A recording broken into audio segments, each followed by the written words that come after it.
Okay, welcome to a new episode of Nate's MMA Corner. I'm Nate, and if you watch my show, you're in my corner. Today's episode is a pre-fight show for UFC 204. Bisping versus Henderson for the UFC Middleweight Championship of the World. This is going to be an amazing middleweight title fight. I'm so excited for this. Even though I still feel like Jacare Souza deserved the title fight, and there's a couple other people at middleweight, that one or two others that you could justify getting a title shot in the top 10 rankings. But nonetheless, it's an interesting storyline because Dan Henderson's last fight, win or lose apparently, and Michael Bisping wants revenge on Dan Henderson for knocking him out over 7 years ago, and Michael Bisping wants to not only do that but defend the middleweight championship. So let's get started. This pre-fight show, the main card. And yeah, let's get started with the, that's right, Arnold Allen's out for now, so I'll just do this video and then I'll do a little description once there's an update on the main card for Mirsad Bektic's opponent. I'll do a comment with my prediction for whoever the replacement is, or substitute matchup in this case. But as it stands right now, we got in the main event Michael Bisping defending the middleweight title against Dan Henderson, and I am picking Michael Bisping first round knockout. I say that he works his killer kickboxing skills. He doesn't circle to his left so he can eat the overhand right of Dan Henderson like he did last time.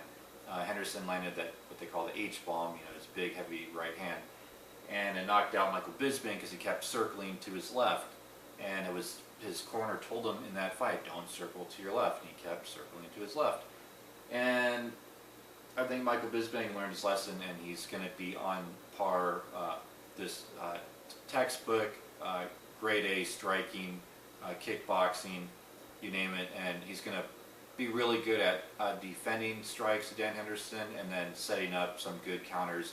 And if he doesn't want to go that route, he will just be strictly offensive striking, and I think Michael Bisping he's good at doing both, and whichever one he chooses, it'll be a winning game plan. And Michael Bisping will win first round knockout in this fight, I'm predicting. Plus, hometown crowd, he's really never lost in England that I'm aware of. I have to double check that, but he has a good record in England, and this fight's taking place in England. So Michael Bisping, first round knockout, gets his first title defense. Then in the in the co-main event in the middleweight division, we have Vitor Belfort versus Gegard Mousasi. Two top-ranked middleweights going at it. Gegard Mousasi, former Strikeforce light heavyweight champ, and then you got Vitor Belfort, a veteran in the UFC, won titles in the UFC, and just made a name all over MMA, you name it, Pride and UFC and whatnot.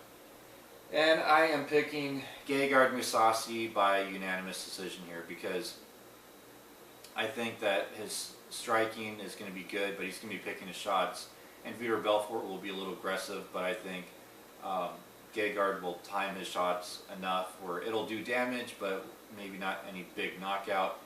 And then if Vitor tries to get desperate and take it to the ground, Gegard Mousasi has a very underrated ground game.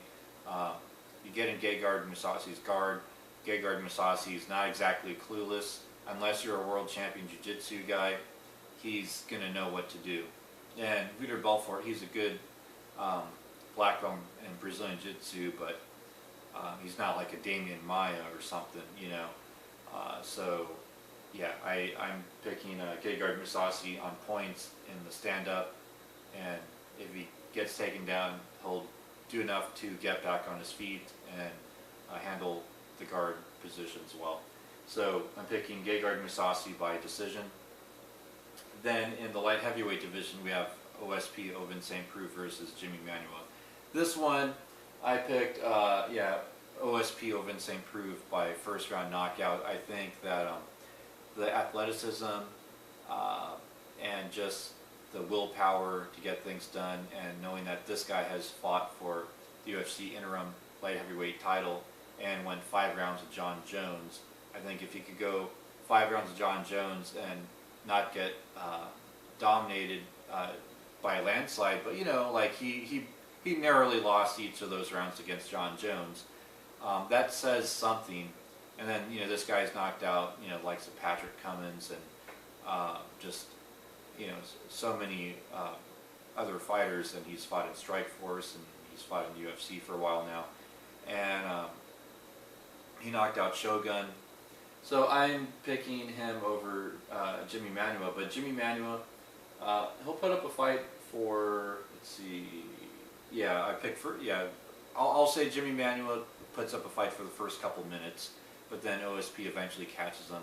I mean, he has real good, he knows how to find his length, his reach, and uses athletic ability, and he's just a well-conditioned athlete. Not that Jimmy Manuwa isn't, but OSP, he's going to be unfazed because this guy's been in main events, and even though it's in England, he's going to hear boos and they're going to be rooting for Jimmy Manuwa, OSP will know what to do and get the job done. So yeah, first round knockout for Ovin St. Preux. Then in the heavyweight division, we have Stefan Struve, the Skyscraper, versus Daniel Omielanchuk.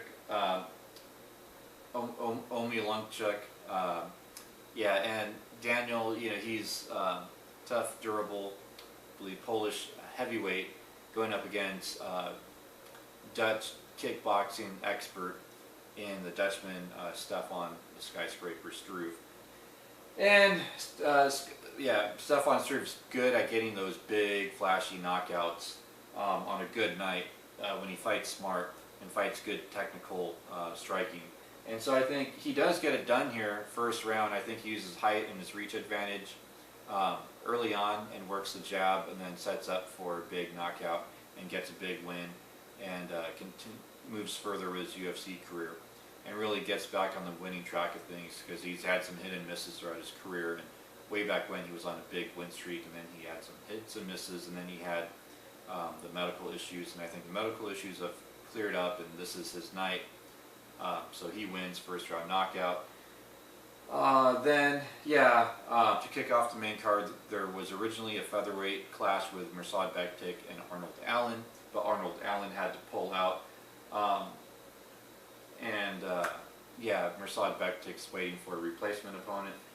And so what I'll do for that one is, once they announce the replacement, depending on who it is, I'll pick that one or Mirsad, and I'll put that in the description in this episode. Between those two, who I think will win. So makes this episode a little interesting, because you're gonna have to stay tuned a little bit more to see what I'm gonna put down for that. But until then, you get to see my predictions for everything else. So that wraps up this pre-fight show. And until then, and then obviously after this event, I'll do the post-fight show. So my post-fight for 204 will be my next episode. And so stay tuned for the update on this episode, and stay tuned for my next episode, the post-fight for 204. So there's a lot to stay tuned for. So keep watching, keep tuning in. And again, I want to thank my fans. And until then, see ya.